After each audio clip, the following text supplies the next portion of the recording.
Joseph goes to Egypt. Jacob's 12 sons didn't always get along with each other. They all wanted to be their father's favorite. But Jacob loved his son Joseph the best. The book of Genesis in the Bible tells us about Joseph and his brothers. One day, Joseph was out in the fields with his brothers watching his father's sheep. Suddenly, he heard his father Jacob calling, "Joseph, Joseph!" "Watch my sheep for me," Joseph told his brothers. He ran quickly to his father's tent. "Yes, father," he asked. "Joseph," Jacob said, "you are very special to me, so I have made you a beautiful coat to wear."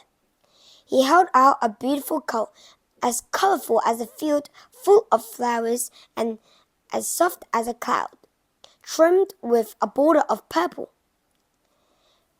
Joseph could hardly believe his eyes. He was used to plain clothes made from the skin of goats and the wool of his father's sheep. He took the coat and slipped it on. "Thank you, father," he said. "I'll always wear it, even while I'm tending the sheep." And he ran back to his flock of sheep. "Look, Judah," he shouted. "Look, Benjamin. Look, all of you. Father made a special coat." His brothers stared at the coat. "Why didn't I get one?" Judah said. "I'm older than you are." "Why did father make a coat for you and not for any of the rest of us?" All the brothers grumbled and complained about Joseph's coat. But Joseph wore the coat day and night. He boasted about his coat. He bragged about how much his father loved him. Finally, the other 11 brothers could stand it no more. One morning they were out in the field a long way away from Jacob's tent when they heard Joseph coming. "Here comes our father's favorite," they complained. "Let's get rid of him so that we never have to hear him brag about his colored coat again." And when Joseph came, they grabbed him, took his coat away, and threw him into a pit in the ground. When they saw some desert traders coming along, they pulled Joseph out of the pit and sold him to the traders as a slave. Then they smeared some goat blood on Joseph's coat and took it back to their father. "Look," they said, "we found this out in the desert. A lion must have killed Joseph." Jacob wept and wept because he thought that Joseph was dead. But the desert traders took Joseph down to Egypt and sold him to the Pharaoh of Egypt as a slave. Down in Egypt, Joseph lived in the house of Potiphar, the captain of the Pharaoh's guards. He missed his father. He cried at the nights because his brothers had been so cruel to him. But he worked hard in Potiphar's house. Soon, Potiphar took notice of him. He trusted Joseph more and more and gave him more and more responsibility. Soon, Joseph was running Potiphar's whole household. But Potiphar's wife decided that Joseph had too much power in her husband's house. She told lies about Joseph to Potiphar. Potiphar believed his wife, and he had Joseph thrown in jail. "What will happen to me?" Joseph thought. "Will I never be free? First my brothers sell me as a slave, and then I end up in the Pharaoh's jail. What will I do?" One morning, one of the other prisoners looked troubled. "What is the matter?" Joseph asked. "I had a strange dream," the man said. "I dreamed that a vine grew up out of the ground and right in front of me. The vine grew branches, the branches grew grapes, and the grapes got right there in front of my eyes. Then I squeezed the grapes into a cup and gave the cup to Pharaoh." "I know what your dream means," Joseph exclaimed. "It means that Pharaoh is going to take you out of jail and forgive your crimes." "How do you know?" the dreamer asked. "Only God knows what dreams mean," Joseph said, "and he showed me the answer to your dream." Sure enough, 3 days later, soldiers appeared at the jail's door and took the prisoner away. "You've been pardoned," they said. "You can return to Pharaoh's palace and work for him again."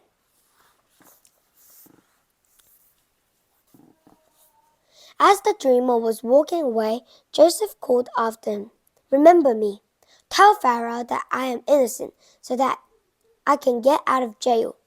But the dreamer forgot all about Joseph, and Joseph stayed in prison for months and months and months and months. One night, the Pharaoh himself had a terrifying dream. When he woke up, he said, "Who could tell me what my dream means?" Then the dreamer remembered Joseph. "Great Pharaoh," he said, "the Israelite in your prison knows what your dream means." His God tells him, "Get him at once," the Pharaoh said. So Joseph was brought from prison right to the Pharaoh's throne room. Pharaoh said to him, "I had a terrible dream. I dreamed that I was standing by the river Nile and that 7 big fat cows walked up out of the water and started to graze on the riverbank. Then 7 ugly, thin cows came up from the water and swallowed the fat cows right up. What does it mean? Can you tell me?" "My God gives me the wisdom to understand dreams," Joseph replied. "He tells me that the 7 fat cows stand for 7 good years, when the Nile will overflow and the crops will grow, and the Egyptians will have plenty to eat. But the 7 thin cows stand for 7 years of famine. The Nile won't flood, and your crops will die. Pharaoh, you should choose a wise man and put him in charge of gathering grain during the 7 good years. Store the grain so that Egyptians will have something to eat during the years of famine." "A wise man," the Pharaoh said. "No one is wiser than you, Joseph. I will put you in charge of gathering the grain. You will be second in command to me." So Pharaoh took the ring off his finger and put it on Joseph's finger. And he gave Joseph white linen robes and a gold chain to wear around his neck. He gave Joseph a chariot to ride in, and men to run in front of him and shout, "Make way!" Joseph went all around Egypt, collecting grain from the farmers and storing it. Sure enough, for 7 years the Nile overflowed and the crops were good. But then famine came. The Nile was low, and the ground became dry and cracked. The sun beat down on the fields, and the crops died. The Egyptians began to get hungry. Then Joseph started to hand out the grain that he had saved, a little bit for each family. In the lands around Egypt, people were hungry because of the famine. But in Egypt, everyone had food to eat. Up in Canaan, Jacob and his family were starving. There was no water, their sheep and goats were dying, and their crops had failed. Finally, Jacob said to his sons, "I hear that they have grain in Egypt. Go and get us some." Joseph's brothers walked for days and days and days through the hot sand to reach Egypt. When they got to Pharaoh's palace, they were tired, thirsty, and sweaty.